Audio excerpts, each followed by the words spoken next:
sudah hadir, kami persilakan untuk duduk di tempat yang masih kosong.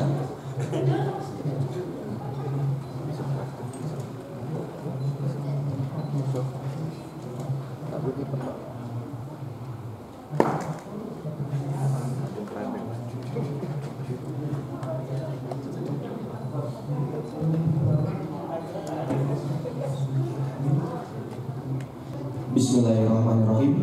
Assalamualaikum warahmatullahi wabarakatuh. Salam sejahtera untuk kita semua.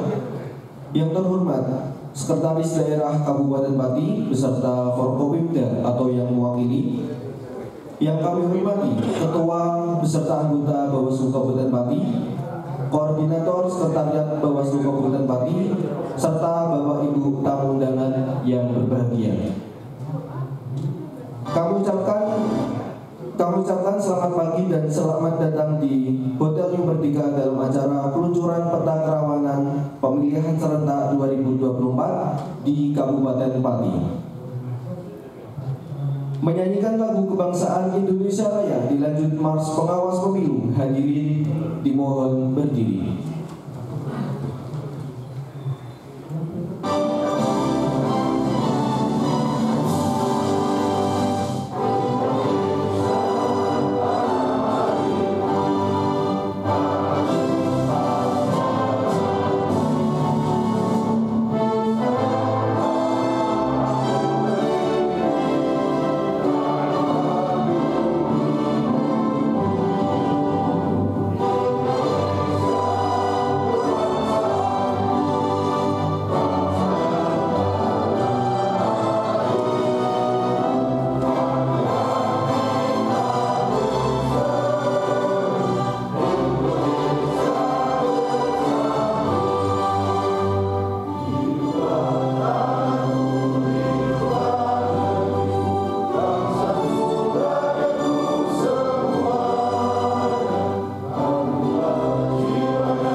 Hadirin yang kami hormati, dengan mengucap puji syukur kepada Allah Subhanahu wa taala, Tuhan yang Maha Esa, mari kita sejenak mendudukkan kepala dan berdoa. Doa akan dipimpin oleh saudara Muhammad Abu Aksan. Assalamualaikum warahmatullahi wabarakatuh. Bapak Ibu yang kami hormati, izinkan kami memandu doa menurut agama Islam. Bagi yang beragama lain dimohon untuk menyesuaikan sesuai dengan agama dan kepercayaan masing-masing. A'udzubillahi minasyaitonir rajim. Bismillahirrahmanirrahim. Asyhadu an la ilaha illallah wa asyhadu anna Muhammadar Rasulullah. Allahumma sholli ala sayyidina Muhammad wa ala ali sayyidina Muhammad. Ya Allah, ya Tuhan kami, dengan segala kebesaran-Mu dan keagungan-Mu, kami tak henti-hentinya mengucapkan puji serta syukur atas nikmat dan rahmat-Mu yang senantiasa diberikan kepada kami, sehingga pada siang hari ini kami dapat hadir bersama dalam rangka kegiatan peluncuran peta kerawanan pemilihan serentak 2024 di Kabupaten Klaten. Tiada harapan dan tambahan kami melainkan mengharap barokah dan ridho-Mu selalu menyertai dalam kegiatan ini, sehingga memberikan manfaat dalam pengabdian kepada bangsa, negara, dan masyarakat. Allahumma ya Allah ya Rabbana ya Karim, limpahkanlah kekuatan, kesehatan serta keselamatan kepada kami, agar kita tidak ada hambatan suatu apapun sampai selesainya kegiatan ini. Ya Allah ya Rabbana, jadikanlah momen kegiatan ini sebagai momen untuk mempererat tali silaturahmi dan sebagai wadah untuk meningkatkan kemampuan kami. Ya Allah, ampunilah dosa dan kesalahan kami, kesalahan orang tua kami, pemimpin-pemimpin kami, dan orang-orang yang telah mendahului kami. Rabbana atina fid dunya hasanah wa fil akhirati hasanah wa qina adzabannar. Subhana rabbika izzati amma yasifun. Wassalamu ala mursalin walhamdulillahi rabbil alamin. Terima kasih. Wassalamualaikum warahmatullahi wabarakatuh.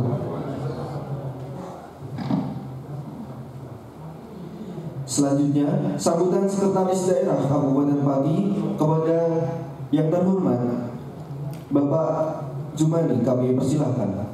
Bismillahirrahmanirrahim. Assalamualaikum warahmatullahi wabarakatuh. Selamat pagi dan salam sehat kita semuanya. Saya hormati Pak Markominda, secara pribadi Pak Ketua TN, Masih Inter dari Polres Pak Masih Kapak Kober dari Kejaksaan dan kepala Spandon Mas, yang saya hormati kepala Bawaslu dan teman-teman Bawaslu semuanya, jajarannya dari KPU hadir,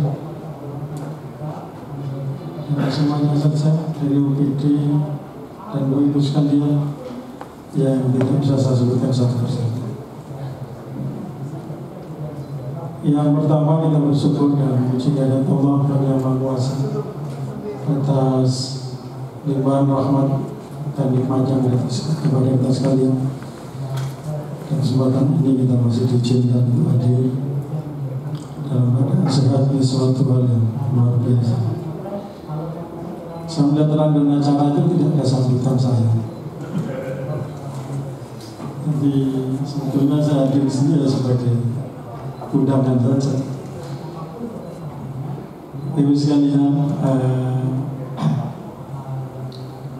di tahapan pilkada dari ini sudah pendaftaran, dan kalau kita melihat sampai hari ini pendaftaran 2 calon ya. Hari ini calon yang kedua, dan kita masih melihat juga suasana alhamdulillah masih baik-baik saja, dan mudah-mudahan juga sampai selesai juga tetap baik-baik saja. Dan itu kita harus husnudon, harus berbaik sangka, karena dalilnya kan Allah itu berdasarkan prasangka hambanya. Jadi siapapun kita ya sebaiknya harus berbaik sangka, sesuatu energi yang sangat positif. Kecuali memang ada satu lembaga yang memang dia sudah terus itu Intel itu Pak. Itu masih intel itu ya sudah terus ada apa-apa dikit, ini ada apa ini, ini ada apa itu, memang kerjanya seperti itu. Ya. Jadi dalam acara ini kita apresiasi dan lebih baik kegiatan yang dilakukan oleh Bawaslu, peluncuran peta kerawanan pemilihan serentak pilkada di seluruh Indonesia Kabupaten Pati ini. Ini sebagai langkah proaktif kita dan lanjutnya sebagai langkah antisipatif terhadap kerawanan-kerawanan yang akan terjadi, dan sebagai bentuk mitigasi situasi kondisi kita ke depan, sehingga dengan ini dimunculkan ini sebagai ya langkah antisipasi kita untuk meredam, meminimalisir ya kejadian-kejadian yang akan terjadi, suasana yang akan terjadi di masa yang akan datang dalam tahapan pilkada. Jadi saya pikir ini sesuatu yang baik, langkah yang baik, dan mudah-mudahan Bapak-Ibu sekalian, ya saya pikir nanti suasana Kabupaten Pati itu akan baik saja. Pilkada ini kan pesta demokrasi. Jadi namanya pesta itu kan, suasana pesta itu suasana bahagia, suasana senang. Jadi yang hadir di dalam suasana itu ya semuanya bersenang, senang, bergembira ya. Jadi kita semua sebagai leading sektor, sebagai yang berkepentingan terhadap suasana mewujudkan kebahagiaan suasana pesta demokrasi ini. Jadi saling penting kita lakukan adalah kolaborasi dan sinergitas kita semua untuk menciptakan itu semua. Jadi bagaimana masyarakat bisa tenang, nyaman, tentram menjalankan seluruh tahapan-tahapan pilkada ini dengan baik. Saya pikir masyarakat Kabupaten Pati dengan kedewasaannya juga akan ditopang dengan kita sebagai penyelenggara, stakeholdernya, kemudian aktivasi kita dalam mensosialisasi dan mengajak semua masyarakat, dan semua masyarakat itu untuk menyukseskan pemilu kada ini. Saya pikir itu akan semua berjalan dengan baik. Katanya Pak Ketua PN itu, dia menyampaikan idza wusidal amru ila bari ahlihi fal yang yursa. Ketika sesuatu itu diserahkan pada ahlinya, dan sebaliknya ketika sesuatu itu tidak diserahkan pada ahlinya, tunggulah saat kehancuran. Jadi terkait dengan kerawanan, keamanan dan sebagainya ini hadir di tengah-tengah kita kan, dari kepolisian, dari Kodim, dari Satpol mana? Masih rapat tadi memang di Sedang masih ada rapat. Kemudian ada Kejaksaan, Spalpol, dan semuanya saja yang terkait, dan lebih yang utama adalah media. Media ini perannya luar biasa. Dia Mas media sering dikomporkasi luar biasa ini kan media. Kalau media baik itu ya suasana sangat baik. Jadi Bapak sekalian, kita serahkan saja para bapak-bapak yang bertugas sebagai keamanan, dan saya pikir beliau sudah terkait dengan kerawanan dan sebagainya. Memang itu spesialisnya, sehingga mudah-mudahan kita doakan saja beliau bisa bekerja dengan baik dan bisa menjalankan tugasnya dengan baik, sehingga bisa menjaga situasi keamanan pilkada di Kabupaten Pati ini dengan baik juga. Saya kira itu Bapak sekalian sebagai sambutan dari kami. Sekali lagi apresiasi yang luar biasa, dan mudah-mudahan teman-teman dari Bawaslu bisa menjalankan tugas yang baik. Netralitas siapapun dia yang harus netral, dan regulasi yang bisa ditegakkan dengan baik sehingga pemilu kada ini berjalan dengan adil, transparan, jujur dan sebagainya. Bila taufiq wal hidayah. Assalamualaikum warahmatullahi wabarakatuh.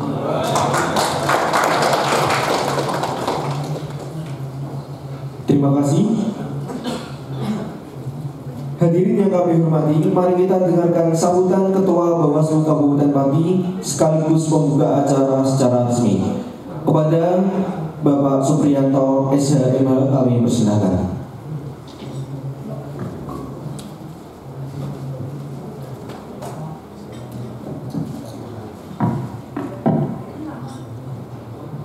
Assalamualaikum warahmatullahi wabarakatuh.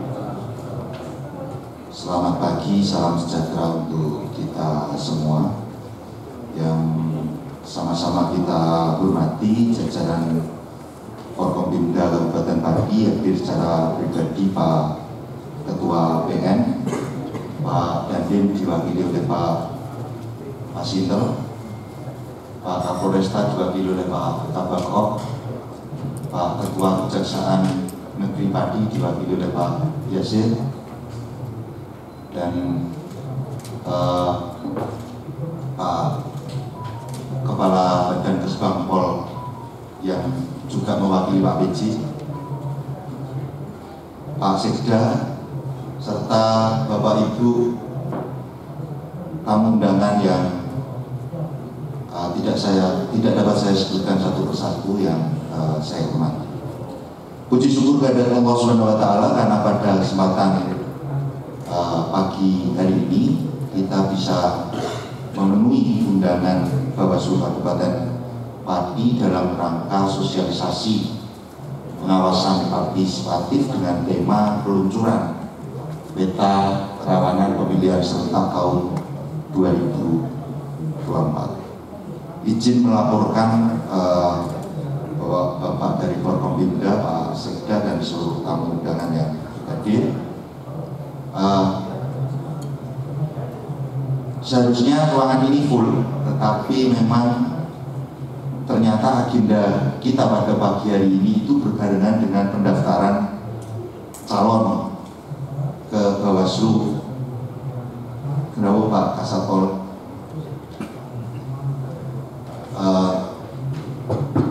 Kegiatan pendaftaran pasangan calon yang kedua. Sampai tadi sore itu kami monitor di KPU, akses silon itu belum diambil untuk paslon. Perkiraan kami mungkin di hari terakhir ini ya pendaftaran calon sore-sore, ternyata waktunya berbarengan.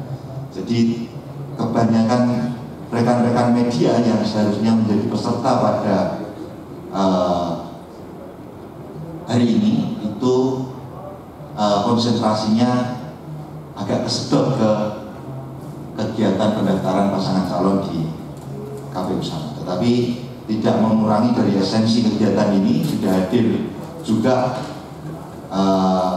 Ketua PBI dan perwakilan dari IJTI yang nanti akan membedah dalam kegiatan diseminasi peta kerawanan kita setelah nanti kita launching. Bapak Ibu yang saya hormati,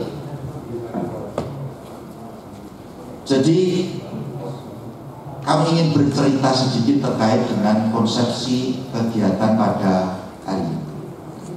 Pada tahun 2022 yang lalu, itu Bawaslu RI telah melonsing IKP, Indeks Kerawanan Pemilu dan Pemilihan.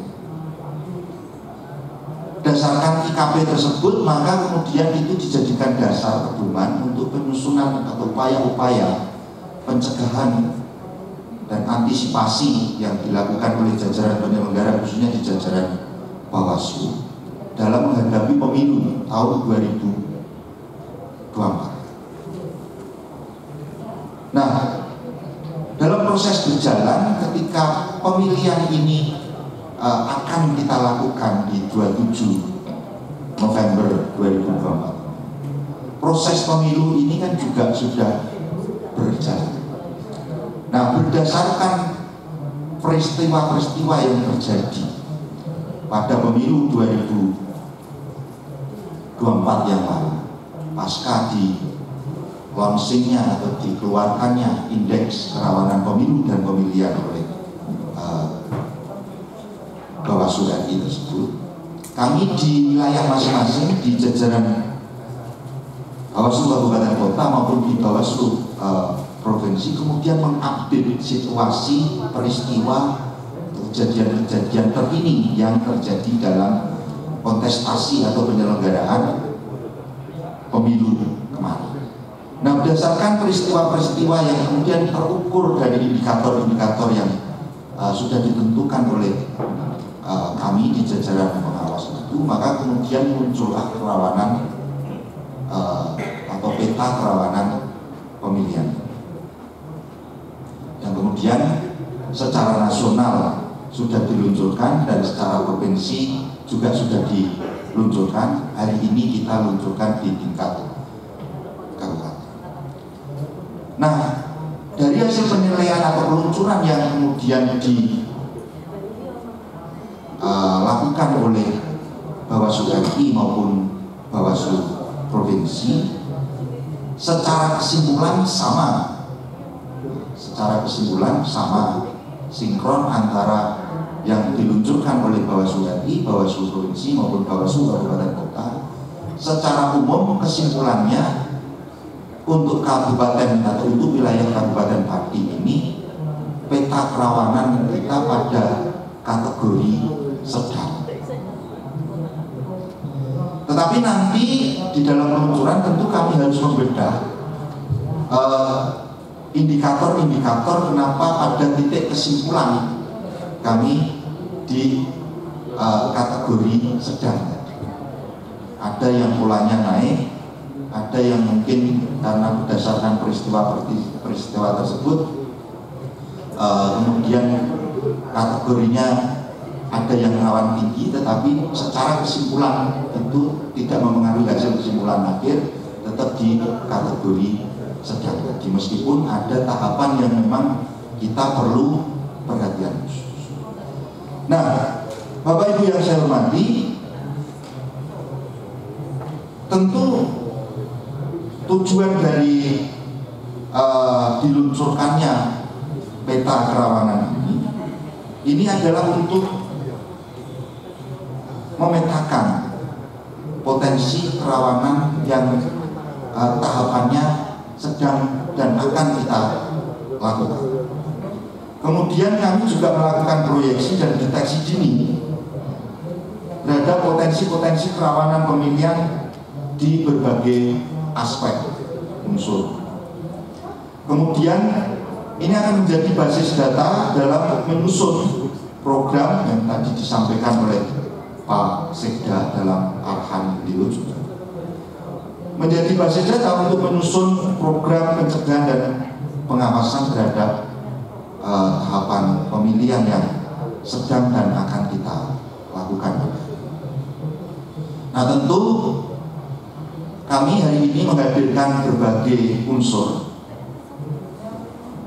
jajaran kepolisian, jajaran TNI yang bergerak di bidang keamanan, kemudian ada Pak Kepala Pusbangpol yang kemudian nanti secara sosial politik ini juga, dan rekan-rekan media serta OPD terkait. Nah, harapannya data yang nanti kita luncurkan, basis data yang hasil kajian dari Bawaslu dalam bentuk peta kerawanan pemilu ini nanti bisa jadi basis data kita bersama untuk mengambil langkah-langkah strategis berikutnya dalam mewujudkan pemilihan yang demokratis sesuai dengan prinsip-prinsip yang tadi dipesankan oleh Pak Sekda, langsung, umum, bebas rahasia, jujur, adil.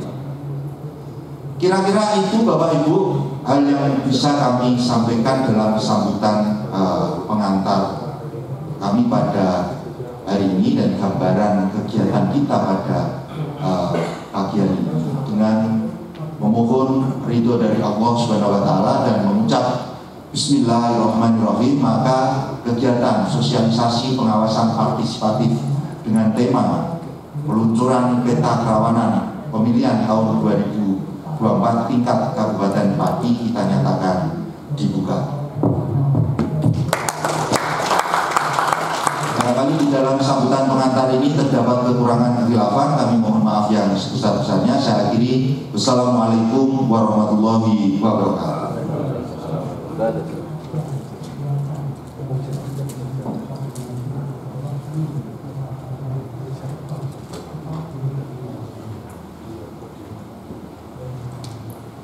Terima kasih. Selanjutnya pemaparan peta kerawanan pemilihan tahun 2024 kepada Bapak Zainal Abidin dipersilakan.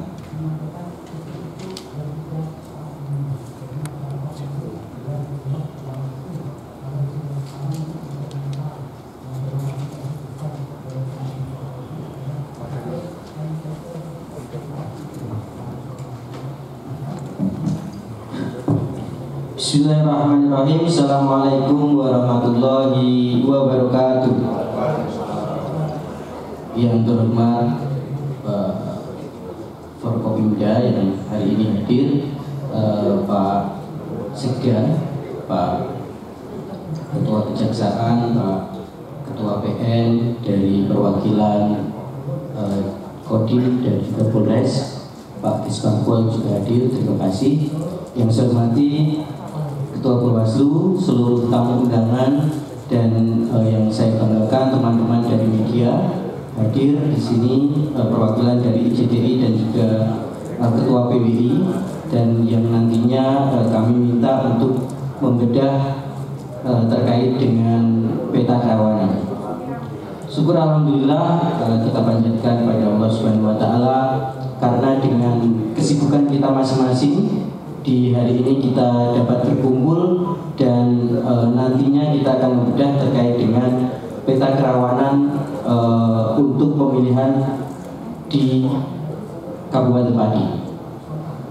Mungkin langsung saja sesuai yang sudah disampaikan oleh Ketua Bawaslu tadi, bahwasannya kenapa kita melaunchingkan atau meluncurkan peta kerawanan pemilihan ini, karena memang yang disampaikan Ketua Bawaslu juga bahwasanya peta kerawanan ini adalah usaha kita untuk melakukan pencegahan terhadap potensi-potensi pelanggaran maupun peristiwa-peristiwa yang terjadi begitu.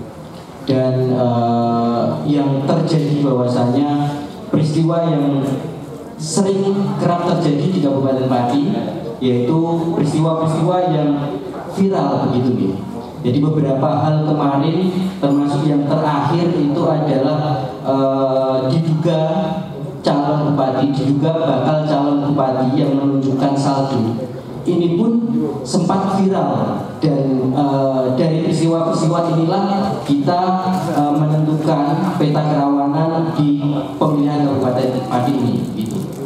Dari beberapa hal, mungkin di sini juga kita mengundang dari Satpol PP, kemudian BPBD, kaitannya keamanan, selanjutnya kerawanan bencana, kemudian kita juga mengundang DLH, Disdukcapil juga, bahwasanya ada hal-hal yang perlu diperhatikan terkait dengan data pemilih gitu. Kemudian apa itu kerawanan gitu nih. Jadi seperti yang sudah kita ketahui bersama, bahwasanya kerawanan itu adalah potensi-potensi yang mungkin nantinya bisa mengganggu ataupun bisa menghambat proses pemilihan. Walaupun nanti mungkin ini tidak terjadi, tetapi kita memetakan, kita memitigasi, dan fungsinya nanti kita dapat mengantisipasi agar pelanggaran-pelanggaran, hambatan-hambatan ini tidak terjadi. Mungkin itu tujuan dari kita meluncurkan peta kerawanan ini. Selanjutnya, pemetaan kerawanan ini sesuai yang disampaikan Ketua Bawaslu tadi, bahwasanya kita ambil berdasarkan dari launching IKP, Indeks Kerawanan Pemilu, yang dilaunchingkan oleh Bawaslu RI di tahun 2022. kemudian kita bandingkan, kita tambahi data di pemilu 2024 kemarin yang hasil pengawasan kita, kemudian juga kita sandingkan juga dengan informasi terupdate di beberapa peristiwa di tahapan pemilihan ini. Jadi kita menggunakan 3 dimensi. Yang pertama adalah konteks sosial dan politik, kemudian yang kedua penyelenggaraan pemilu, kemudian yang ketiga kontestasi. Dan di setiap dimensi terdapat 8 subdimensi. 3 dimensi di konteks sosial dan politik, kemudian 4 dimensi di penyelenggaraan pemilu, dan 1 dimensi di kontestasinya. Namun hal-hal ini ada beberapa yang terjadi di Kabupaten Pati dan ada beberapa hal yang tidak terjadi di Kabupaten Pati.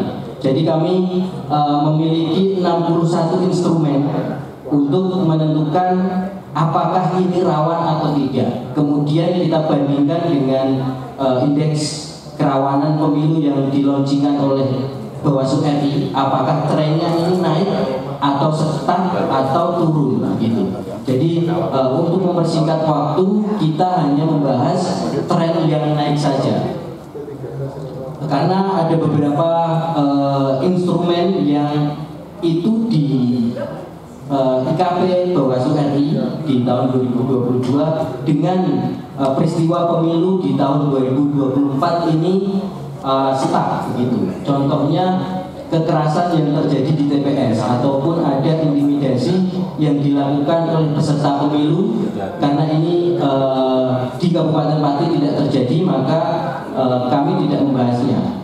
Kemudian yang akan kami bahas adalah terkait keamanan. Di subdimensi keamanan ini ada 1 instrumen yang ini juga terjadi di pemilu sebelumnya maupun terjadi di pemilu 2024, dan ini bisa menjadi langkah antisipasi kita, yaitu adanya bencana alam yang mengganggu tahapan pemilu. Ini terjadi kemarin di Sukolilo, ada banjir bandang, kemudian di Duku Seti juga banjir yang mengakibatkan TPS harus digeser gitu. Jadi ini juga termasuk rawan, dan karena hanya terjadi tidak di seluruh kecamatan di Kabupaten Pati, maka kami bersepakat bahwasanya rawan ini rawan sedang. Mungkin di pemilihan nanti di hari pemungutan suara di bulan November, mudah-mudahan ini tidak terjadi hujan yang terus-menerus gitu ya. Jadi mudah-mudahan ini dapat menjadi patokan kita untuk tetap mengantisipasi terkait dengan keamanan. Selanjutnya dimensi penyelenggara negara ini terkait dengan netralitas ASN, TNI, Polri maupun kepala desa. Dan seperti yang kita ketahui bersama bahwasanya terjadi peristiwa di Kabupaten Pati yang dampaknya itu viral, maka ini kami kategorikan rawan tinggi. Jadi sesuai yang disampaikan Ketua bahwasanya untuk di Kabupaten Pati itu rawannya sedang, maka di beberapa dimensi ini harus banyak yang sedang begitu. Namun di dimensi penyelenggaraan negara ini kami nyatakan bahwasanya ini rawan tinggi karena dampaknya dari peristiwa yang terjadi di Kabupaten Pati ini sampai nasional dan menjadi perbincangan di media sosial, termasuk podcaster-podcaster yang terkenal ini membahas terkait peristiwa yang kita ketahui bersama bahwasanya netralitas kepala desa ini dipertanyakan, itu nih. Walaupun hasilnya sudah ada begitu, namun dampaknya ini menasional. Jadi Kabupaten Pati jadi perbincangan, maka ini termasuk di rawan tinggi. Selanjutnya di subdimensi hak memilih, ini adalah rawan sedang dan ada beberapa instrumen yang kami bedah dari pemilu sebelumnya hingga pemilu sekarang, bahwasanya tren ini stuck begitu. Salah satunya adalah adanya pemilih yang memenuhi syarat tetapi tidak masuk data pemilih tetap DPT. Buktinya adalah banyak di TPS-TPS ini yang namanya DPK, yaitu daftar pemilih khusus. Daftar pemilih khusus ini adalah mereka yang memenuhi syarat, sudah 17 tahun ataupun sudah pernah menikah dibuktikan dengan KTP, tetapi namanya tidak masuk DPT. Nah, peristiwa ini terjadi dari pemilu ke pemilu. Maka seharusnya KPU bisa mengantisipasi ini, karena memang ini sudah terlihat, DPK sudah terlihat, sudah jelas namanya, silahkan dimasukkan ke daftar pemilih tetap begitu. Namun setiap pemilu dari tahun ke tahun DPK itu selalu ada, dan masyarakat kita yang memenuhi syarat itu masih juga ada yang belum masuk di daftar pemilih tetap. Maka ini kita anggap trennya stagnan atau dari ke tahun pasti terjadi, tetapi untuk rawannya ini rawan sedang. Kemudian hak memilih lagi ini juga berkaitan dengan data penduduk. Adanya ditemukan masih banyak warga kita yang belum memiliki KTP elektronik. Mungkin ini nanti bisa kita perbincangkan antara Bawaslu, KPU dan Dukcapil untuk meminimalisir terjadinya masyarakat tidak memiliki KTP yang nantinya ini berpengaruh pada hari pemungutan suara. Jadi proses-proses inilah yang kita harapkan agar ada solusi. Maka di dimensi hak memilih ini kita kategorikan rawan sedang. Kemudian di dimensi pelaksanaan kampanye ini rawan sedang, tetapi trennya adalah naik. Bahwasanya di IKP 2022 yang ditunjukkan Bawaslu RI tidak terjadi, namun di pemilu 2024 kemarin ini terjadi. Maka trennya naik, namun rawannya hanya rawan sedang, yaitu instrumennya adalah adanya penyelenggara pemilu yang menunjukkan sikap keberpihakan dalam tahapan kampanye. Ini kemarin kita temukan ada salah satu KPPS begitu. Maka peristiwanya terjadi, tetapi rawan ini hanya rawan sedang. Selanjutnya subdimensi pelaksanaan pemungutan suara. Ini ada 3 instrumen yang kami perhatikan. Yang pertama yaitu adanya logistik surat suara, pemungutan suara ini tertukar, gitu, sering tertukar, dan ini terjadi di pemilu 2024 kemarin. Bahwasanya seharusnya surat suara di dapil 1 tetapi masuk di dapil 2 dan begitu sebaliknya. Ini terjadi, maka peristiwa ini trennya naik, namun untuk kerawanannya kerawanan sedang. Selanjutnya adanya penghitungan suara ulang. Ini juga terjadi di beberapa kecamatan, bahkan di BPS, dan sebelumnya di IKP 2022 atau yang ditunjukkan Bawaslu ini tidak terjadi, namun di pemilu 2024 ini terjadi. Maka trennya naik, namun untuk rawannya kita golongkan rawan tinggi.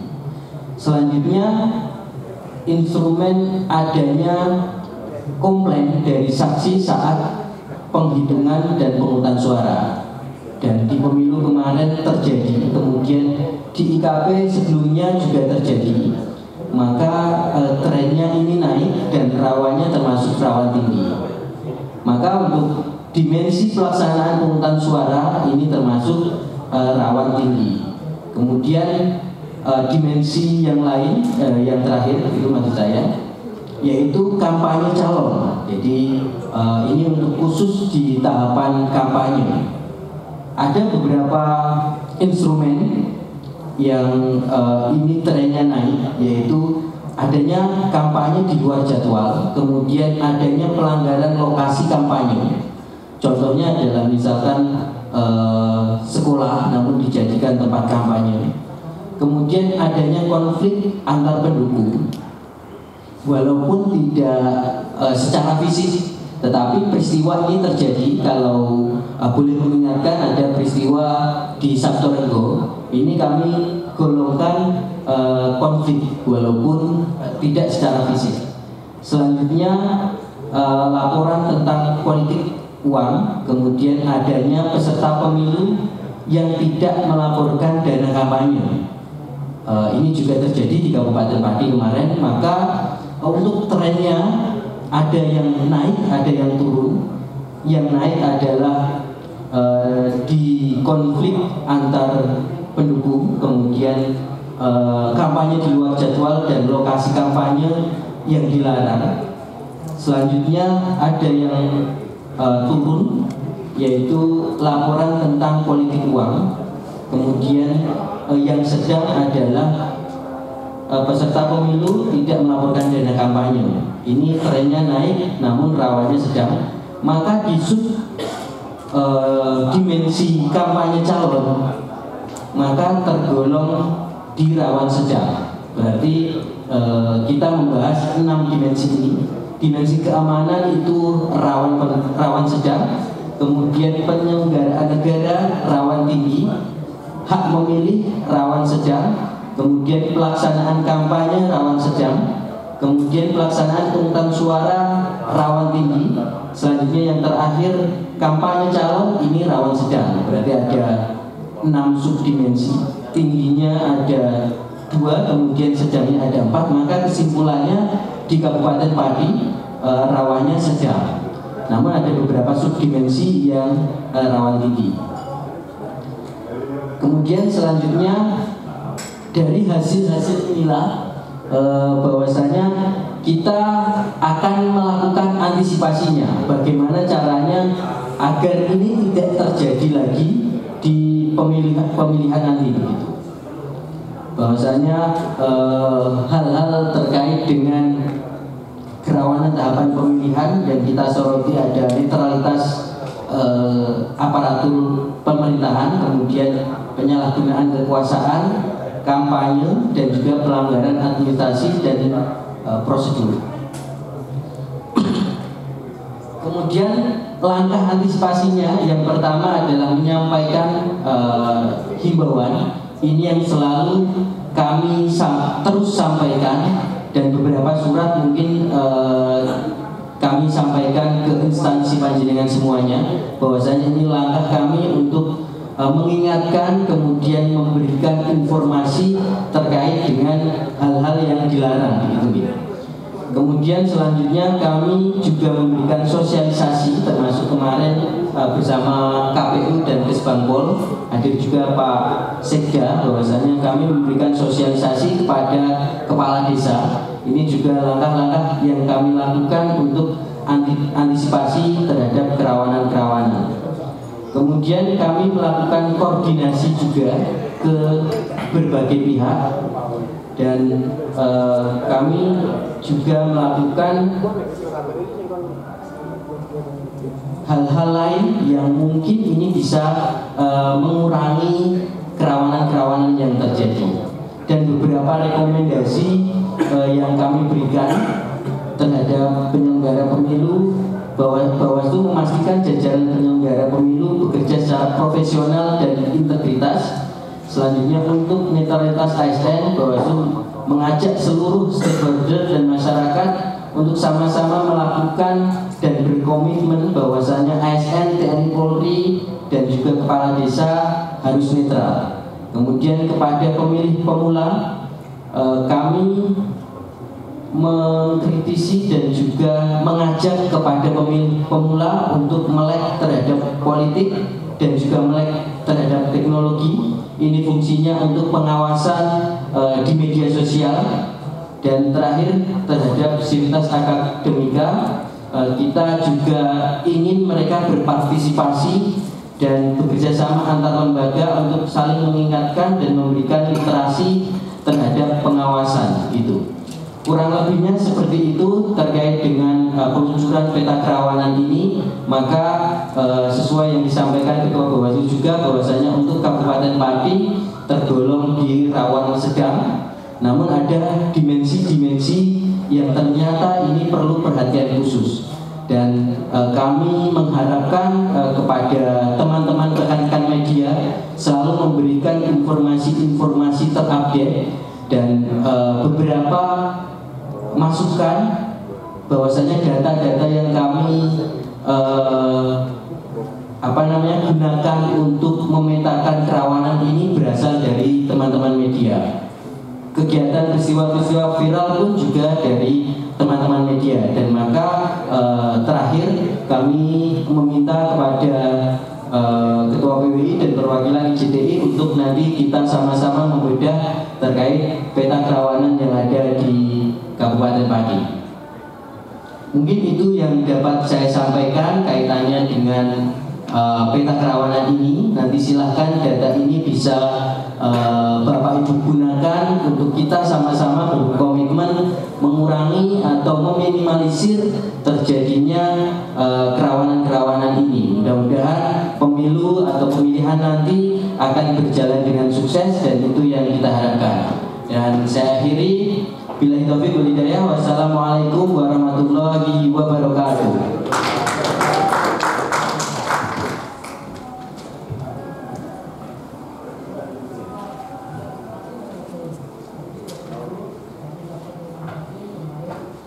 Terima kasih.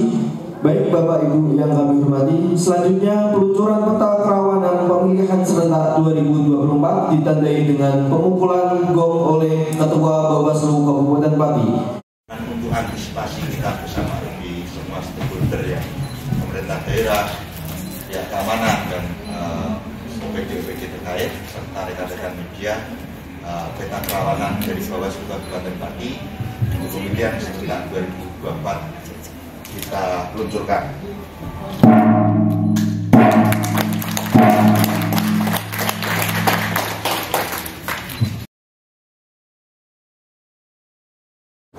Bapak Ibu yang kami hormati, demikian rangkaian acara pembukaan peluncuran peta kerawanan pemilihan serentak 2024 di Kabupaten Pati. Saya Mujibur Rahman, mohon maaf apabila ada tutur kata yang kurang berkenan. Wassalamualaikum warahmatullahi wabarakatuh. Untuk acara selanjutnya kami serahkan sepenuhnya kepada moderator, kepada Saudara Nizar, kami persilahkan. Bismillahirrahmanirrahim. Assalamualaikum warahmatullahi wabarakatuh. Yang terhormat Ketua dan anggota Bawaslu Pati, yang kami hormati Koordinator Sekretariat dan jajaran Sekretariat Bawaslu Pati, yang kami hormati tamu undangan sekalian. Puji syukur kehadirat Allah Subhanahu wa Ta'ala, karena atas rahmat dan hidayahnya kita dapat berkumpul di acara ini dalam keadaan sehat walafiat. Salawat serta salam tak lupa kita aturkan kepada junjungan kita Nabi Agung Muhammad Sallallahu Alaihi Wasallam, yang kita nantikan syafaatnya di yaumul kiamat kelak. Selamat siang Bapak dan Ibu sekalian. Selamat datang dalam acara peluncuran pemetaan kerawanan pemilihan tahun 2024 di Kabupaten Pati. Saya Rizal Rahman Hidayat akan memandu jalannya acara pada siang hari ini. Dalam rangka mempersiapkan langkah pencegahan terhadap potensi pelanggaran, Bawaslu Pati melakukan pemetaan kerawanan pemilihan kepala daerah.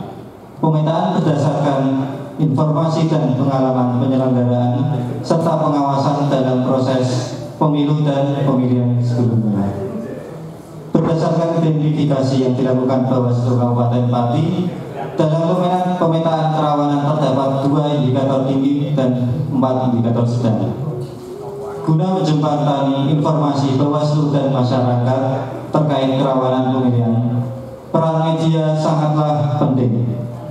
Untuk itu, kami menghadirkan narasumber dari media, yaitu dari IJTI, Ikatan Jurnalis Televisi Indonesia Mulia Raya, dan PWI, Persatuan Wartawan Indonesia Kabupaten Pati.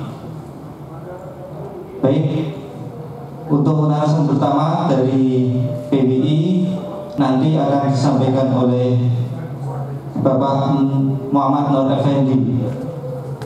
Beliau lahir di Kudus 29 April 1981. Alamat di Gria Puri Indah, Jalan Puri Indah nomor 6, Desa Puri, Pati. Pendidikan formal yang terakhir tahun 1999 sampai 2005, jurusan Pendidikan Agama Islam, Fakultas Tarbiyah Sekolah Tinggi Agama Islam Negeri Kudus.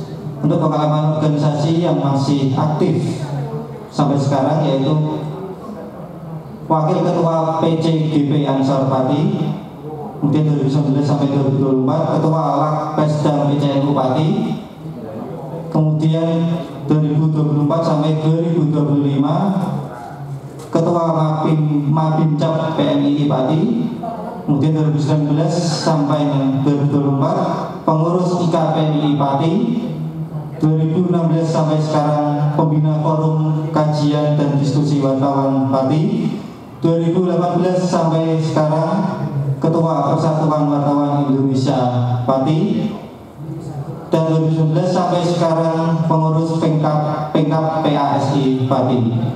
Untuk pengalaman kerjanya, Februari 2006 sampai Februari 2007 wartawan Jawa Pos Radar Kudus, dan sekarang Februari 2007 sampai sekarang yaitu wartawan Suara Merdeka. Baik, untuk mempersingkat waktu, langsung saja kepada Bapak Effendi, dipersilakan.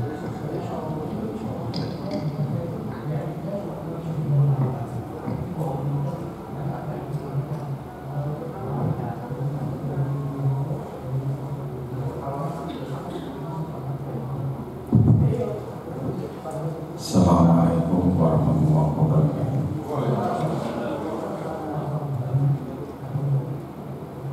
Selamat siang Bapak Ibu sekalian, salam sejahtera bagi kita semua. Bapak Ibu sekalian, karena mohon maaf ini karena acaranya molor lama ini, maka nanti kita akan kami sharingnya singkat saja. Ada beberapa hal yang menurut kami dari kacamata media memang perlu kami sharekan kepada berbagai pihak. Itu dalam kerangka kita ingin menyampaikan positioning kita di media dan bagaimana peran dan fungsi kita untuk negara dan masyarakat. Bapak Ibu sekalian, dalam konteks pemilu dan pemilihan kepala daerah ini media selalu namanya diseret-seret, Bapak Ibu sekalian. Jadi abang hijau negara, abang hijau pemilu itu selalu dikaitkan dengan media. Itu karena apa? Karena memang ada pengertian dari masyarakat yang saya kira agak sumir, Bapak Ibu sekalian. Jadi orang sekarang itu mengartikan media sosial dan media mainstream itu media massa itu agak-agak rancu gitu. Jadi kalau boleh dikatakan belum bisa membedakan secara pasti. Artinya apa? Artinya memang era disruption ini memang sungguh luar biasa, bahwa media mainstream seperti kita, media arus utama seperti kita ini sudah dari sisi kecepatan informasi sudah disalib oleh Facebook, disalib oleh Instagram, TikTok, bahkan Twitter. Jadi ada peran-peran khusus yang kemudian kita mainkan dalam era ini, Bapak Ibu sekalian. Kita posisinya lebih ditambah, ya bukan lebih, ditambah bahwa kita adalah media-media massa yang kemudian mengambil fungsi sebagai media konfirmasi. Artinya apa? Artinya bahwa rujukan bahwa media massa sekarang ini hanya sebagai, selain kita menyampaikan informasi dengan cepat, tapi masih kalah cepat dengan Facebook dan TikTok, Bapak Ibu sekalian. Jadi akhirnya kemudian kita kemudian lebih memaksimalkan lagi peran konfirmasi. Artinya kemudian informasi ataupun konten-konten yang viral, terutama yang di media sosial, akhirnya kemudian kita bilasi. Awak dewe ini kayak mau cuci piring gitu saja, jadi apalagi menjelang pemilu, menjelang pilkada ini biasanya arus informasinya luar biasa carut-marut maksudnya. Jadi kita biasanya mengikuti, selain kita memang inisiasi untuk mencari berita, mencari dinamika fakta yang ada di lapangan, tapi juga kita biasanya mengikuti isu-isu yang itu populer di media sosial. Nah, fungsi kita adalah ketika ada informasi yang lebih awal di media sosial, maka kita adalah melakukan konfirmasi, klarifikasi, dan uji data dan fakta, kemudian kita luncurkan menjadi sebuah berita. Karena dalam konteks berita, Bapak Ibu sekalian, itu hanya berlaku bagi media mainstream. Jadi kalau media sosial itu lebih kepada narasi dan konten saja. Karena itu akan beda nanti berita sama tulisan narasi yang biasa yang diunggah oleh pribadi-pribadi dengan media mainstream seperti kami yang bentuknya adalah sebuah badan hukum, itu maka akan berbeda, konsekuensinya juga berbeda. Kami berita informasi yang kemudian kami olah menjadi sebuah berita itu menggunakan rumus-rumus Bapak Ibu sekalian yang dinamakan kaidah jurnalistik, dan itu terikat oleh etika jurnalistik. Jadi yang dinamakan kode etik jurnalistik itu sangat melekat dalam produk, baik itu tulisan maupun audiovisual dalam media mainstream, termasuk dalam perilaku Bapak Ibu sekalian. Jadi kalau kode etik jurnalistik ada 11 yang itu sebenarnya menjadi norma umum bagi kita semua. Tidak boleh kata-kata beritikat buruk, itu tidak boleh. Jadi nilai dasarnya sebenarnya kalau kita peras dari 11 kode etik itu adalah nilai filosofinya ke tidak boleh beretikat buruk itu sebenarnya. Jadi bagaimana kita kemudian menulis berita itu tidak boleh baper, bahasa saya. Jadi seburuk apapun kondisi kita, sebahagia apapun apa yang kita rasakan, maka itu tidak boleh kemudian menjadi emosi dalam karya pemberitaan atau karya jurnalistik kita. Bapak Ibu sekalian, jadi kenapa saya harus menyampaikan itu, bahwa memang sekarang ini seperti yang tadi saya sampaikan, bahwa banyak pihak yang kemudian agak susah untuk membedakan media sosial dengan media mainstream, terutama untuk link-link yang itu kaitannya dengan website maupun portal. Ada lagi Bapak Ibu sekalian yang untuk audiovisual, nanti mungkin dari teman-teman IJTI menyampaikan bahwa TV YouTube itu kemudian bagaimana, apakah itu menjadi media mainstream atau media sosial. Nah, ini juga menjadi persoalan, karena ada kaitan-kaitan yang ada pembedaan yang harus kita sampaikan tadi, bahwa media sosial itu adalah bebas nilai dari Undang-Undang 40 tahun 99 tentang pers, dan bebas nilai dari etika jurnalistik. Tapi kalau kami media mainstream terikat oleh aturan-aturan, kaidah dan etika jurnalistik. Kemudian Bapak Ibu sekalian, bagaimana kemudian positioning kita dalam pemilu maupun pemilihan kepala daerah. Jadi seperti yang disampaikan Pak Sekda dan Pak Bawaslu dan anggota Bawaslu Masjid tadi, bahwa pemilu ini memang arena konflik Bapak Ibu sekalian yang dilegalkan dalam konteks perebutan kekuasaan, dan itu menjadi definisi umum bagi kita. Jadi memang kayak tinju begitu kira-kira, konflik yang kemudian dikasih ring. Nah itu kemudian ada unsur-unsur yang terlibat di dalamnya, mulai dari peserta pemilu, baik itu parpol maupun perseorangan ataupun penyelenggara pemilu. Dalam konteks ini adalah ada 3 Bapak Ibu sekalian, KPU, Bawaslu, dan Dewan Kehormatan Penyelenggara Pemilu atau DKPP. Terus kemudian ada unsur lagi yang terlibat di dalamnya, yaitu masyarakat. Semuanya harus dijamin hak konstitusional. Penyelenggara pemilu KPU dalam hal teknis, penyelenggara teknis KPU juga harus dijamin haknya untuk kemudian biar bisa menjalankan tahapan-tahapan pemilu secara baik. Demikian pula Bawaslu, dia harus dijamin haknya untuk kemudian bisa mengawasi dan mengontrol perjalanan pemilu ini sesuai dengan regulasi yang berlaku. Nah, masyarakat juga begitu Bapak Ibu sekalian. Hak konstitusionalnya adalah dia yang sudah memenuhi persyaratan sebagai pemilih, maka harus mendapatkan haknya untuk terdaftar dalam daftar pemilih tetap.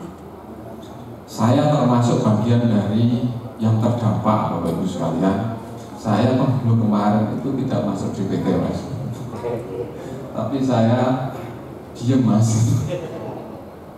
Bukan diem, tapi saya coba untuk menempuh jalur-jalur yang konstitusional gitu, jalurnya merit begitu.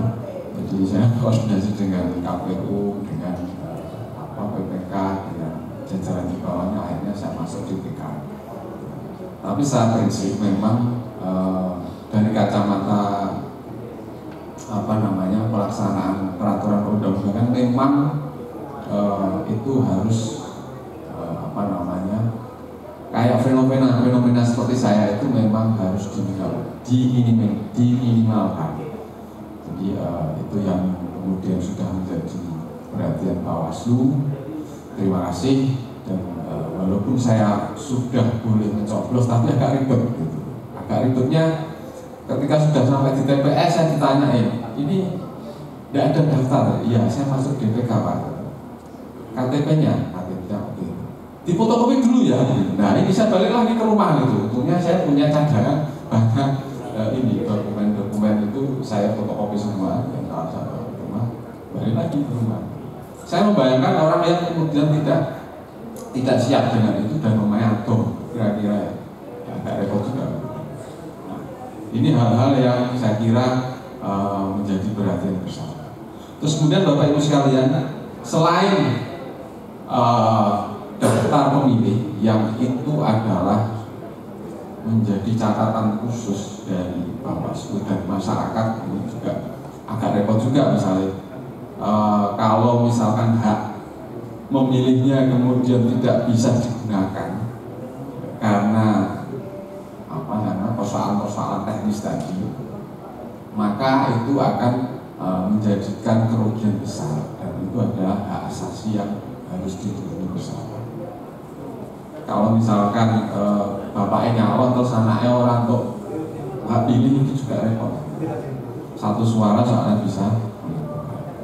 Terus kemudian yang kedua Bapak Ibu sekalian, yang kami temukan terutama di Kabupaten Pati itu memang kerawanannya bersama dengan kacamata Bawaslu adalah dalam konteks tahapan kampanye.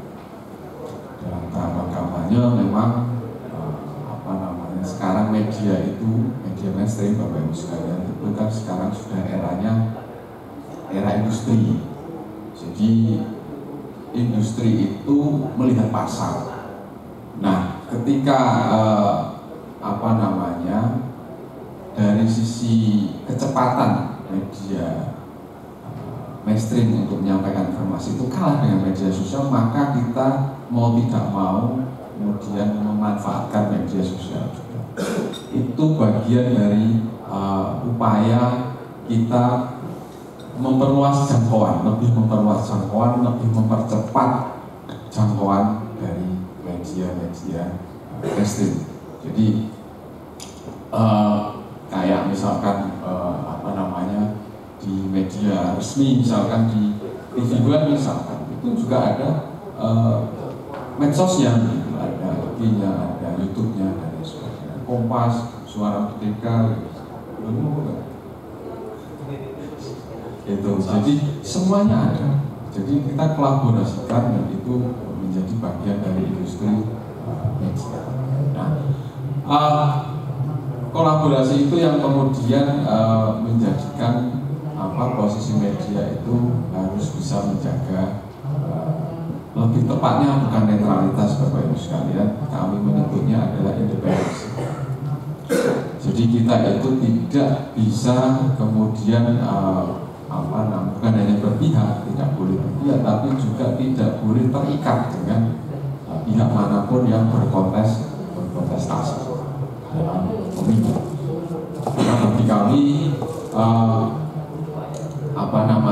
jadi kalau media itu posisinya lebih enak Bapak Ibu sekalian, bisa jadi juri, bisa jadi pengamat, bisa jadi pengawas, ini komplit di dalamnya sebenarnya. Cuman memang kita tidak punya kewenangan untuk kemudian memberi sanksi kayak Bawaslu, tidak bisa. Hanya bagaimana kita menjalankan 4 fungsi kita sebagai media, yaitu informasi, kemudian edukasi, hiburan, dan kontrol sosial. Empat-empatnya ini kemudian fungsi 4 ini bisa kita terapkan dalam konteks pemilu maupun pilkada. Informasi jelas kita mau menyampaikan soal data-data soal kepemiluan, soal pilkada, mulai tahapan daftar pemilih sampai kemudian jumlah TPS dan lain sebagainya. Terus kemudian jadwal kampanye, itu data-data yang kemudian bisa diakses oleh publik. Kemudian informasi yang kedua adalah soal informasi dinamika. Informasi dinamika itu bagaimana misalkan kayak hari ini ada kandidat paslon yang mendaftar, itu dinamika yang itu ada fakta yang sedang terjadi. Kemarin juga ada. Jadi kita bisa menyaksikan bahwa kemarin itu dinamikanya misalkan ada sosborok misalkan, hari ini misalkan masanya lebih besar misalkan. Nah itu dinamika yang kita sampaikan. Terus kemudian yang selanjutnya Bapak Ibu, untuk peran edukasi, fungsi edukasi itu kita terapkan dalam pelibatan, bukan hanya dalam konteks pemberitaan, misalkan mengingatkan pemilih untuk kemudian berpartisipasi aktif dalam setiap tahapan, bukan hanya pencoblosan, mulai dari pemutakhiran data pemilih sampai penyusunan data pemilih, hingga kemudian sampai bukan hanya pemungutan dan penghitungan suara, tapi sampai pada misalkan ada tahapan gugatan dan penetapan calon terpilih. Nah itu unsur-unsur edukasi kita ada di sana, termasuk bagaimana di luar konteks pemberitaan juga kita terlibat aktif dalam bersinergi dengan Bawaslu maupun KPU menjalankan peran pendidikan pemilih. Pendidikan pemilih itu bisa dalam konteks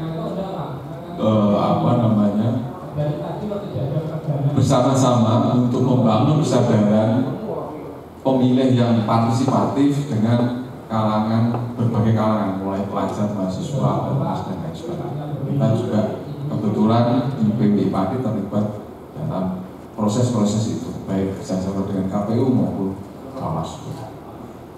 Bahkan Bawaslu itu ini sering gara-gara saya kalau di kecamatan tapi Bawaslunya setelah saya di sana kemudian videonya pada geser gitu loh. Jadi pertanyaan-pertanyaan teknis kemudian mengarah ke saya bingung ini piye pertanyaan ini Bawaslu terus jawabnya media gitu, nggak bisa juga. Bahkan ada yang menyampaikan begini, saya itu diundang di sosialisasi pengawasan partisipatif ini, berarti nanti saya dikasih SK Mas. Saya jawab saja, nek dikasih SK berarti jenengan yokor untuk bayaran gitu. Ya itu yang nanti monggo ditanyakan di bawah sekolah. Jangan orang satu yang nanyakan, satu aja. Nah, terus kemudian Bapak Ibu sekalian, fungsi yang selanjutnya adalah fungsi kontrol sosial. Nah, ini yang kemudian saya katakan tadi bahwa kami bisa juga menjadi pengawas ataupun memantau dalam pemilu. Tapi dalam konteks kita tidak kemudian hasil pengawasan dan pemantauan kita tidak kita jadikan kalau Bawaslu mungkin jadi saper ya, saran diperbaikan, tapi kami lebih pada publikasi. Harapannya berita yang kami sampaikan dalam publikasi itu bisa memberikan pengaruh untuk perbaikan ke depan. Contoh misalkan ada paslon katakanlah yang itu kampanye di luar jadwal, atau kampanye di tempat-tempat yang tidak diperkenankan oleh regulasi. Nah, itu bisa kita sampaikan. Itu Bapak Ibu sekalian. Terus ada lagi peran hiburan, ini bisa jadi hiburan juga yang disampaikan tadi bahwa pemilu dan pilkada ini adalah sarana untuk pesta. Tapi lebih tepatnya bahasa saya lebih pada hajatan. Hajatan itu kan kita ya ada nilai gotong royongnya di sana, ada nilai bersama-samanya di sana untuk menyelenggarakan suatu kegiatan yang itu kita maksudkan baik dan akan kita laksanakan dengan bersama-sama dengan menjamin ketenangan dan kesuksesan secara bersama-sama. Jadi hajatan demokrasi itu ini memang harus dilakukan dengan riang gembira, dan itu makanya fungsi hiburan bagi media itu ada di sana agar pembaca kalau di koran maupun pemirsa dalam konteks televisi itu bisa mendapatkan informasi yang ketika kita melihat atau kita membaca itu kita tidak tegang Bapak Ibu. Jadi dahinya tidak nekok-nekok itu enggak, tapi bisa agak fresh gitu. Contoh misalkan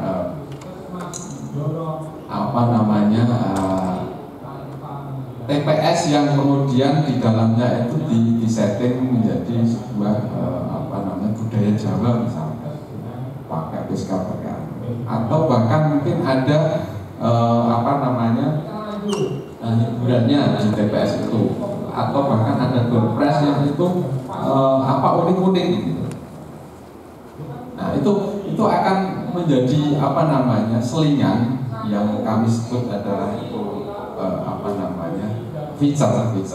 Feature itu berita berkisah yang itu bisa jadi itu bernilai human interest, nilai kemanusiaan, maupun bernilai yang ringan-ringan yang itu menyejukkan dan menghibur gitu. Jadi 4 fungsi itu yang kemudian bisa kami mainkan dalam pilkada, dan yang pasti yang paling bersih adalah memang bagaimana kita bisa berperan bersama-sama dengan seluruh komponen, mulai penyelenggara, peserta pemilu, hingga masyarakat dan stakeholder, untuk kemudian membangun kesadaran bersama dan membangun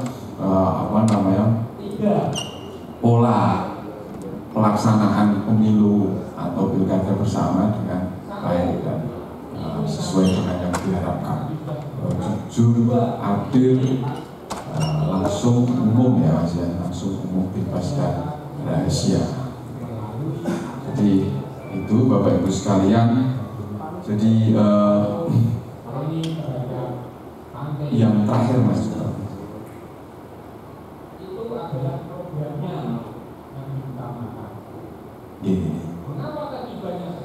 sebelumnya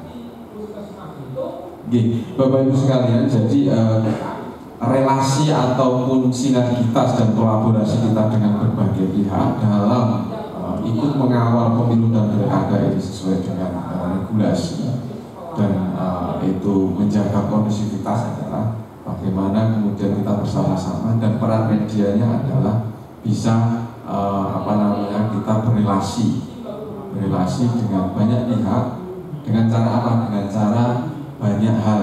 Karena kadang-kadang begini Bapak Ibu sekalian, ada pemikiran yang kadang-kadang itu bagi kita media kok ngono ya ternyata ya. Jadi begini, misalkan ada orang yang punya informasi yang itu sebenarnya penting, informasi itu menarik, informasi itu unik, itu mau disampaikan di media tapi bingung. Satu, mungkin bayangannya gini, aku nak media itu bayar gitu. Itu yang sering terjadi. Terus kemudian yang kedua, itu caranya begini. Terus saya menghubungi siapa, saya harus bagaimana, itu selalu. Nah, ada beberapa hal, ada beberapa cara yang harus dilakukan. Salah satunya dengan cara gathering seperti ini. Untuk yang misalkan instansi, kita bisa duduk bareng, kemudian membahas tentang hal-hal yang menarik atau hal-hal yang krusial secara bareng-bareng dalam konteks seminar, diskusi, FGD ataupun bahkan brainstorming. Nah, kemudian yang kedua bisa melibatkan kita dalam misalkan mengundang dalam konferensi pers. Tapi konferensi pers ini biasanya untuk kalangan-kalangan tertentu, biasanya yang lembaga-lembaga formal. Terus kemudian yang selanjutnya adalah relasi-relasi yang itu biasanya bernuansa perkawanan. Makanya saya di beberapa kesempatan biasanya saya menyampaikan literasi tentang media bahwa jangan takut berkawan dengan pers.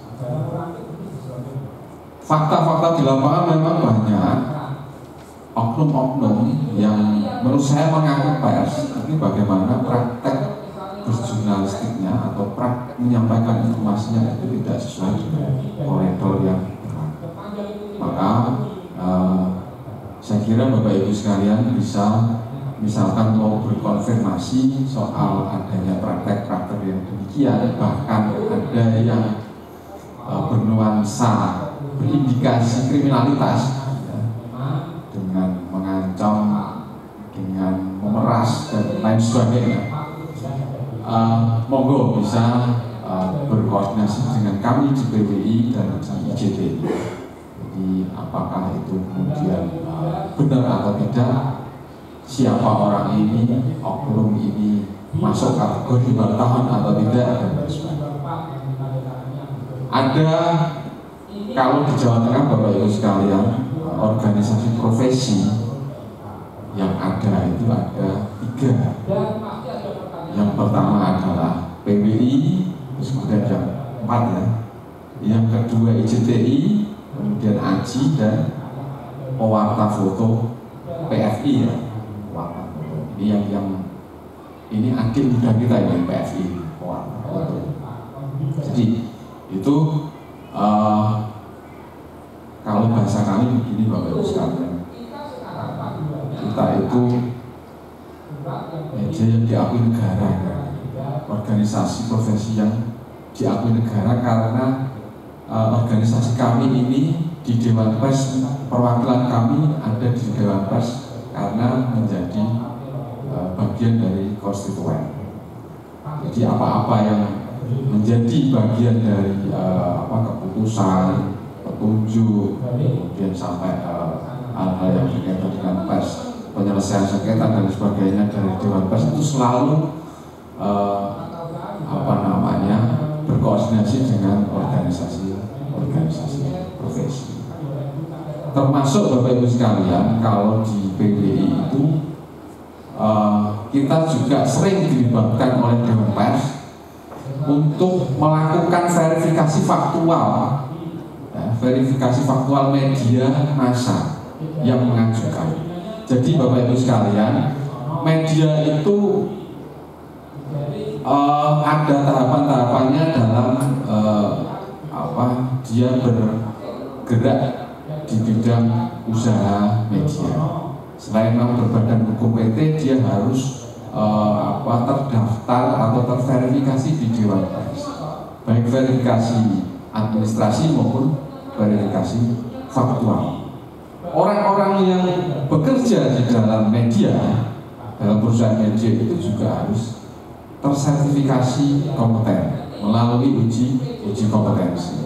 Nah, ini uji kompetensi ini yang menyelenggarakan Dewan Pers bekerjasama dengan ada organisasi profesi, ada perguruan tinggi beberapa yang ditunjuk, dan beberapa media yang sudah ditunjuk oleh Dewan Pers. Makanya Bapak Ibu sekalian, Nyun Sewu, ini sekaligus kami mengajak monggo Bapak Ibu sekalian jadi Media Watch. Jadi agar iklim informasi dan komunikasi di Kabupaten Pati ini tidak berjalan baik, sehat. Jadi tidak ada orang-orang yang ngaku-ngaku wartawan kemudian minta duit, minta materi dan lain sebagainya. Monggo nanti kita saling berkoordinasi, saling berkolaborasi dalam hal seperti itu. Karena itu memang bagi kami organisasi profesi wartawan maupun instansi pers ini itu hukumnya adalah haram. Jadi saya tegaskan ini dimana-mana karena memang yang sering muncul adalah begitu, bahkan saya itu di beberapa komunitas, baik itu instansi resmi maupun komunitas ormas maupun komunitas formal lainnya, seringkali itu kita dipandang rendah gitu, karena ada oknum-oknum orang yang mengaku wartawan tapi kemudian dia berpraktek yang bahasa saya agak keluar dari norma dan bahkan menjurus pada aksi-aksi kriminalitas. Dan itu bagi saya dan teman-teman saya kira sudah hal yang biasa, dan kami terus berupaya untuk menyampaikan ini kepada semua. Saya kira itu Bapak Ibu sekalian, nanti teman CTI bisa menambahkan satu hal lagi Bapak Ibu sekalian. Ini sekali lagi saya sampaikan bahwa monggo jangan alergi dengan wartawan, terus kemudian jangan khawatir dengan keberadaan kami, dan kami di Kabupaten Pati sudah banyak berrelasi dengan berbagai pihak untuk kemudian membangun iklim informasi dan komunikasi yang sehat, termasuk dalam mengawal pemilu dan pilkada di Kabupaten Pati. Bapak Ibu sekalian, saya kira itu yang saya sampaikan. Maaf, Assalamualaikum warahmatullahi wabarakatuh. Baik, terima kasih pada Pak Effendi atas pemaparan materinya.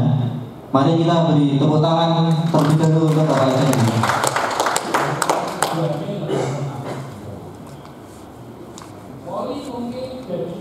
Baik, untuk sesi tanya jawab nanti akan kami buka di akhir sesi setelah pemaparan materi dari narasumber yang kedua ini. Baik, untuk narasumber kedua ini dari JTI akan membahas tentang peran media dalam pengawasan pemilihan serentak tahun 2024. Kepada Bapak Heri dipersilakan.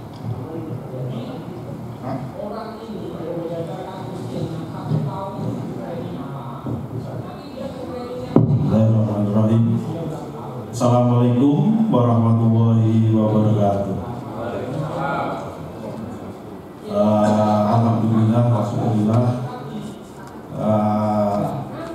Hari ini kita bisa bertatap muka berkumpul di acara sosialisasi peta kerawanan Bawaslu.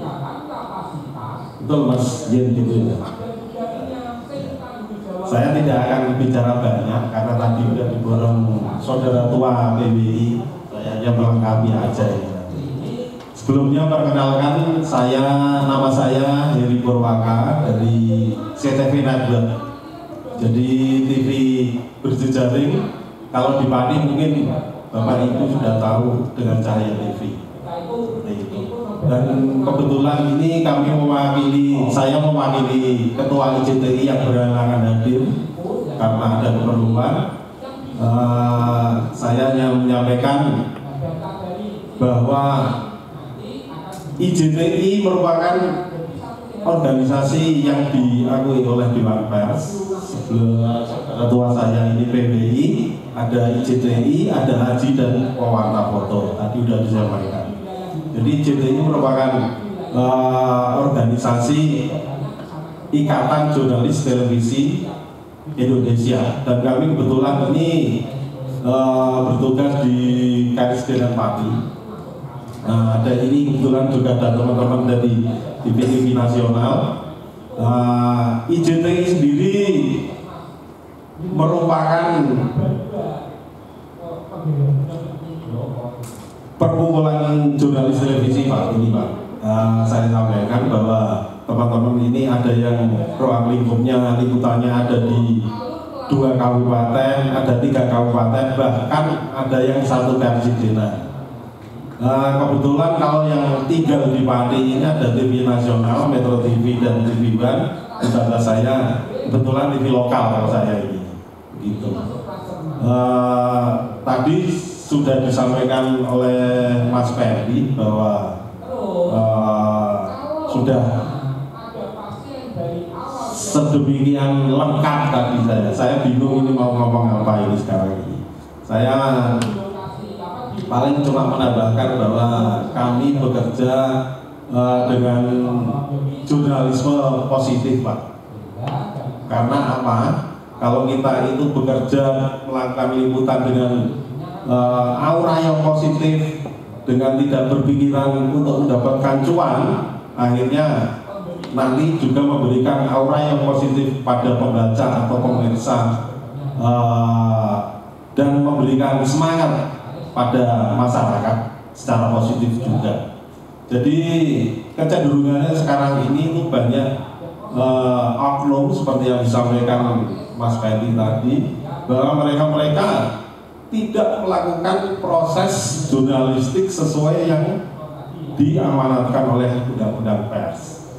Makanya dari awal kalau jurnalisme positif itu kita bekerja dengan positif, melakukan proses jurnalistik yang positif sesuai dengan kode etik jurnalistik, maka dipastikan tidak ada oknum-oknum yang istilahnya melakukan penyelewengan dalam melakukan proses jurnalistik tersebut. Itu mungkin tambahan saya terkait dengan peran media sendiri. Memang sangat penting dalam melakukan pengawasan pemilihan kepala daerah serentak 2024. Seperti yang disampaikan Mas Ferdi tadi, kita itu juga balapan Pak sekarang ini dengan media sosial. Seringkali kita itu keduluan media sosial. Akhirnya kita yang bilasi dan meluruskan, dan kita melakukan klarifikasi apa sih sebenarnya yang sedang viral di medsos itu. Itu yang sekarang terjadi Pak di era digital ini. Walaupun kita juga dituntut dengan kecepatan, namun demikian keberimbangan dan independensi pemberitaan harus tetap kita nomor 1. Seperti itu. Mengenai pengawasan pelaksanaan pilkada serentak, kami juga berkolaborasi dengan KPU selama ini dan juga dengan Bawaslu. Bahkan kami dengan Bawaslu Pak diajak ke pedesaan ini kemarin ini, ke perbatasan di Blora, pelosok desa, dan itu kecenderungannya ada apa Mas namanya Mas? Kecenderungannya ada mungkin penyelewengan atau apa gitu ya, terkait dengan data pemutakhiran pemilih ya, data pemutakhiran pemilih, dan itu sudah diantisipasi oleh Bawaslu dengan terjun langsung ke pelosok desa gitu. Cukup kayaknya itu ya. Saya tidak akan ngomong banyak ini karena sudah diborong oleh Mas tertua saya ini dari PWI. Mungkin itu yang bisa saya sampaikan karena keterbatasan waktu. Ini sudah 1:30 waktunya makan siang ini Pak, kelihatannya. Mungkin kurang lebihnya saya mohon maaf. Wabillahi taufiq wal hidayah. Wassalamualaikum warahmatullahi wabarakatuh. Baik, terima kasih pada Pak Heri atas pemaparan materinya. Mari kita beri tepuk tangan yang meriah kepada Bapak Heri. Terus selanjutnya kita akan memasuki sesi tanya jawab. Monggo Bapak Ibu yang mau bertanya pada dua narasumber ini.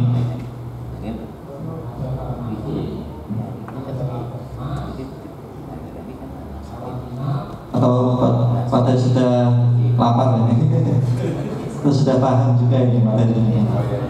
Kalau nggak ada yang pertama, yang apa? Kalau nggak ada yang bertanya, kami cukupkan ya.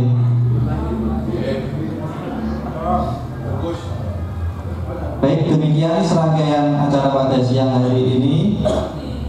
Terima kasih kepada Bapak Heri sama Bapak Fendi yang telah mau memaparkan materinya. Terima kasih juga kepada Bapak Ibu hadirin yang sudah hadir pada kegiatan hari ini. Kami mohon maaf apabila ada salah kata dalam pengucapan maupun penuturan. Sekian dari kami. Wassalamualaikum warahmatullahi wabarakatuh.